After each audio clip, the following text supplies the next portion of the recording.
¿Qué significa fumar un cigarrillo? Este es el primer capítulo de la serie de relatos basados en el filósofo argentino Rodolfo Kusch. Si es la primera vez que estás en el canal, Embarcados es filosofía a través de experiencias sonoras, por lo cual te invito a que sigas con tu actividad, pero acompañado de unos auriculares para embarcarte conmigo en el siguiente relato. Hoy, Nuestra riqueza de Rodolfo Kusch. Alguna vez alguien me dijo que fumar un cigarrillo es la única manera que tiene el ser humano de relacionarse con el fuego. Porque con los otros elementos, en cambio, lo hacemos de distintas maneras.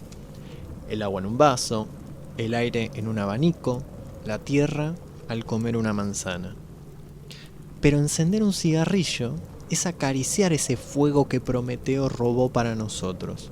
Nosotros los civilizados, los que dormimos en sueños de riquezas, atemorizados por la carencia. Pero, ¿qué significa fumar un cigarrillo? ¿Es nuestra manera de alcanzar el fuego de Prometeo? Es decir, ¿es nuestra manera de alcanzar la civilización? ¿Qué riqueza se anhela en el cigarro que cuelga entre los dedos? ¿Cómo pensar la escasez cuando solo creemos habitar en la riqueza? ¿Qué descubrimos de nosotros mismos cuando sobresalta la desesperación? Embarcados, filosofía para antes de dormir.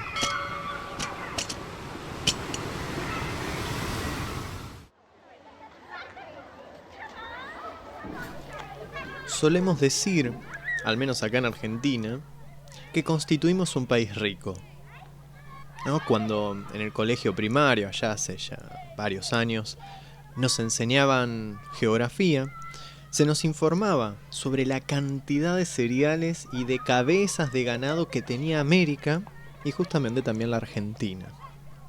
Aceptábamos todos los que nos decían. Sin embargo, en esas horas, quizás solíamos distraernos y pensábamos en lo que íbamos a hacer por la tarde, en la muchacha que conocimos ese día cuando íbamos al colegio, o si no, en lo hermoso que debía ser tener una estancia con 3 millones de vacas. Pero así todo, nos convencíamos de que nuestro continente realmente era rico. Sin embargo, el tema de la riqueza de América no se da solo como una materia dictada, ¿no? en un colegio. También que ese tema de la riqueza en América es una referencia mental. A ver, por ejemplo, ¿no? Pensemos en aquellos jubilados en las plazas, ¿no? Cuando suspenden a veces sus discusiones económicas para coincidir todos en ese momento, en ese instante, y decir, esto es un país muy rico. Cuando algún extranjero también nos critica nuestras costumbres o nuestra falta de organización, sin embargo, pone los ojos un poco en blanco y nos dice con cierta admiración, este es un país muy rico. Y así pasa también cuando uno sale por primera vez de Capital Federal, de Buenos Aires, y se dirige así hacia el norte. Y en ese viaje, cuando uno viaja, en definitiva por la Puna, nunca falta el compañero de viaje que, contemplando toda esa aridez que nos vamos encontrando, indefectiblemente hace referencia a la riqueza que yace justamente en esos páramos y agrega algún juicio quizás peyorativo sobre las pocas ganas de trabajar. Y aquí me gustaría detenerme un momento y pensar esas dos posturas que vimos, porque en el primer caso tenemos una idea más bien cuantitativa de la riqueza, porque la podemos medir en cantidades. Se trata de una riqueza acumulada, porque decimos país rico en la misma medida como decimos un hombre rico, ¿no? Y nos podemos imaginar ahí al tío del Pato Donald sumergiéndose en la piscina de cofres de oro. Y desde este punto de vista podemos afirmar sin más que Bolivia no es tan rica como la Argentina, porque la Argentina cultiva quizás 30 millones de hectáreas, Bolivia apenas quizás 3 millones. Pero pensemos en el segundo momento, en ese segundo caso, porque se trata ahí de una riqueza más bien potencial, en la misma medida como decimos rica a una persona que derrocha simpatía. esta suele atraernos por su magia y quisiéramos concretar justamente esa riqueza potencial que está. Y entonces nos disponemos a actuar y a tratar de conquistarla justamente para extraer esa riqueza. A ver, nunca vimos reunidos 3 millones de vacas. Y entonces en la vida diaria vivimos este último concepto de riqueza, justamente la riqueza potencial de América. Y es más, sabemos que para concretar la riqueza del continente tenemos que trabajar. Por eso, trabajamos 8 horas, durante 2 horas quizás, algunos menos, podemos comer, y a fin de mes cobramos el sueldo y a los 10 días nos lo gastamos. Y la riqueza del país apenas queda como un recuerdo, como el tema preferido justamente de ese viejo profesor de geografía, o en alguna portada de diario también. Y en el fondo nos preocupa más ver la hora en que llega el jefe para llegar tarde nosotros, o en dejar abierto aquellos papelerías mientras soñamos con lo que haremos el fin de semana, o aprovechamos las computadoras para buscar novedades por internet. Y entonces así, en esta imagen, ¿no?, de estar en un país rico, en una riqueza potencial, suponemos que alguien debe estar encargado de explotar y cuidar justamente esa riqueza. Apenas quizás la advertimos en algún hermoso televisor que compramos en cuota, en algún celular, porque debe ser ya muy rico el país para producir un artefacto así de mágico, ¿no? Evidentemente la riqueza del continente es un poco más bien una referencia mental. Y en todo caso, quizás podría concretarse en un billete de lotería. Realmente parece que no nos importa la riqueza del país. Sin embargo, al indio precolombino, si nos detenemos a pensar en aquellos otros pies que anduvieron por nuestras mismas tierras, ese indio precolombino sí le importaba la riqueza. Si no había maíz en los graneros, sencillamente no comía. Pero eso es lo curioso. Sabía de la riqueza, pero también sabía de la escasez. En un manuscrito antiguo, ¿no?, un cronista indígena traza de un lado todo lo referente a la abundancia y del otro lado todo lo referente a la escasez. Era natural. La mitad del año comía durante la época de cosecha y en la otra mitad no comía si la cosecha era mala. Es decir, que no solo creía en la riqueza del país, sino también en la pobreza del país. Nosotros en este siglo XXI no tenemos problemas. Siempre comemos. Y más allá en el fondo de la ciudad.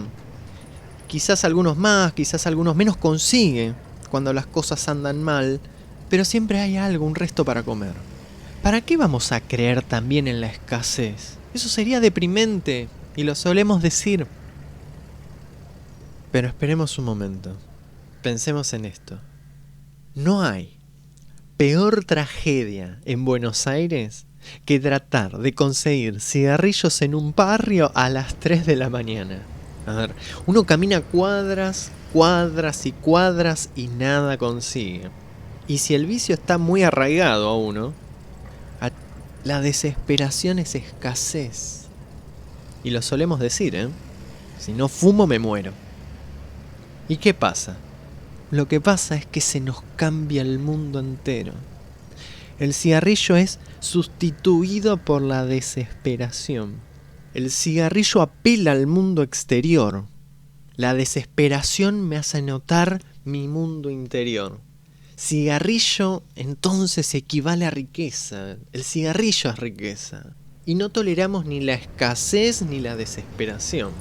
Ni tampoco el mundo interior, al cual se refiere justamente aquellos. Porque ¿cómo vamos a creer en esas cosas que deprimen? ¿Pero no será que no tenemos una respuesta a la desesperación? Nos debe pasar como los hebreos. Sí, ya sé, hagamos el esfuerzo, porque un autor decía que ellos creían en Jehová justamente cuando las cosas les iban mal. Cuando todo iba bien, pues creían en los fetiches corrientes del Asia Menor, pero estos eran como los cigarrillos. Jehová, en cambio, respondía a la desesperación. Pedazo de respuesta, ¿eh? De modo que cuando no consigo cigarrillos, estoy a punto de creer en Jehová. ¿Y Jehová qué es en todo esto?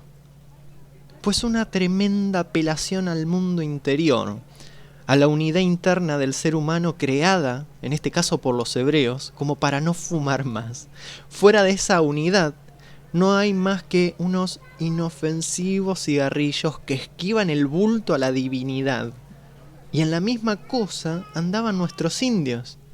Ellos creían en la escasez y además en la riqueza. Sabían que la riqueza llevaba hacia afuera, con los fetiches, y la escasez hacia adentro, con Jehová. ¿Y nosotros qué sabemos? Solo creemos en la riqueza. ¿Acaso el siglo XXI no se ha hecho para suprimir justamente todas las indigencias habidas y por haber? Y así pensamos todos. Y es muy fácil. Con poner puestos de cigarrillos que permanezcan abiertos durante toda la noche, se acabó el problema de la indigencia.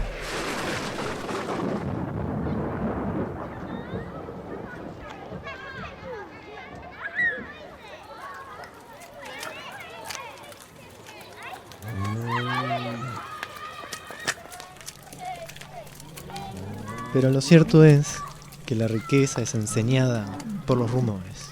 Y que nunca vimos 3 millones de vacas juntas. Y que en definitiva somos empleados. Y que marcamos el reloj todas las mañanas. Y que miramos de reojo qué humor tiene hoy nuestro jefe para ver cuánto vamos a durar en nuestro empleo. Y que el 15 ya hemos gastado el sueldo después de pagar todos los créditos. ¿Qué pasa entonces? ¿No será que somos apenas los huéspedes de la riqueza y cada uno de nosotros es, en definitiva, el símbolo de la escasez? Como si estuviéramos en una suerte de palacio encantado, ¿no? Como lleno de tesoros escondidos. Y en ese palacio anduviéramos como las langostas, que juntan para asaltar la riqueza. Lo decimos cotidianamente.